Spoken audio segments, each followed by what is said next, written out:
Non English language കാറ്റഗറിയിൽ ഏറ്റവും കൂടുതൽ ആളുകൾ കണ്ട ഒരു ബ്രസീലിയൻ മൂവിയാണ് ഇന്നത്തെ വീഡിയോയിൽ പറയുന്നത്. സോ ഒരു സിനിമയെക്കുറിച്ച് പറയുന്നതിന് മുന്നേ ഒരു സിനിമയുടെ കഥയെക്കുറിച്ച് പറയാം. പെട്രോ എന്ന് പറയുന്ന ഒരു സെൻട്രൽ ക്യാരക്ടറാണ് ഈ ഒരു മൂവിയിലുള്ളത്. ഒരു പെട്രോ ഒരു നോർമൽ ഷെഫാണ്. സോ ഈ ഒരു ഹോട്ടലിൽ വർക്ക് ചെയ്യുന്ന ഷെഫ്. പിന്നെ അങ്ങോട്ട് അദ്ദേഹത്തിൻ്റെ ലൈഫിലോട്ട് ആദ്യം തന്നെ കടന്നു വരുന്ന അൺഎക്സ്പെക്റ്റഡ് ആയിട്ടുള്ള ഈ ഒരു അതിഥി, അതായത് കാരമല്ലോ എന്ന് പറയുന്ന ഈ ഒരു ഡോഗ്. അദ്ദേഹത്തിന് ഭാഗ്യം കൊണ്ടാണ് വരുന്നത്. അദ്ദേഹം ഉടനെ തന്നെ ഈ ഒരു കാരമല്ലോയുടെ വരവോടെ ഈ ഒരു ഹോട്ടലിലോട്ട് കാരമല്ലോ വരുന്നതോടെ ഒരു സീനിയർ ഷെഫായി മാറുന്നു.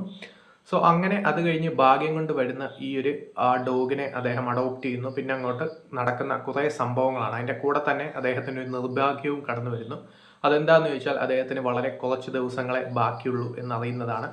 പിന്നെ അങ്ങോട്ട് ഈ ഒരു ഡോഗിൻ്റെ ക്യാരക്ടറും വേറൊരു ക്യാരക്ടറും കൂടി അദ്ദേഹത്തെ പഠിപ്പിക്കുന്ന ഹോപ്പിനെ കുറിച്ചും റിലേഷൻഷിപ്സിനെ കുറിച്ചും റിയലൈസ് ചെയ്യുന്ന കുറേ സംഭവങ്ങളും ചെറിയ ചെറിയ കാര്യങ്ങളിൽ തന്നെ സന്തോഷം കണ്ടുപിടിക്കണം എന്നുള്ളൊരു സംഭവമാണ് ഈ ഒരു മൂവി തരുന്നത്. ഈ സിനിമയുടെ ഏറ്റവും വലിയൊരു പോസിറ്റീവ് ഈ ഒരു മൂവി വല്ലാതെ നമ്മുടെ മൂഡ് അപ്ലിഫ്റ്റ് ചെയ്യുന്നുണ്ട് എന്നുള്ളതാണ്. മ്യൂസിക് എടുത്തു പറയേണ്ട സംഭവമാണ്. പലയിടങ്ങളിലും വരുന്ന ബാക്ക്ഗ്രൗണ്ട് സ്കോർ ആണെങ്കിലും ലാസ്റ്റ് വരുന്ന ആ ഒരു മ്യൂസിക് ആണെങ്കിലും എല്ലാം തന്നെ അത്യാവശ്യം നല്ല രീതിയിൽ വർക്കൗട്ട് ആയിട്ടുണ്ട്. പെട്രോയുടെ ക്യാരക്ടർ ചെയ്യുന്ന റഫേൽ വിറ്റിയുടെ പെർഫോമൻസ് എടുത്തു പറയേണ്ട ഒന്നാണ്. കാരണം എന്താണെന്ന് ചോദിച്ചാൽ ഈ ഒരു ക്യാരക്ടറിൽ കൂടിയാണ് സിനിമ മൊത്തത്തിൽ കമ്മ്യൂണിക്കേറ്റ് ആവുന്നത്. അത് വളരെ ഗംഭീരമായിട്ടാണ് സ്ക്രീനിൽ എത്തിച്ചിരിക്കുന്നത്. അതിൻ്റെ കൂടെ തന്നെ ഈ ഒരു ഇഗോ ഫ്രീഗാസ് എന്ന് പറയുന്ന ഈ ഒരു ഡയറക്ടറുടെ ഡയറക്ഷൻ എടുത്തു പറയേണ്ട ഒന്നാണ്.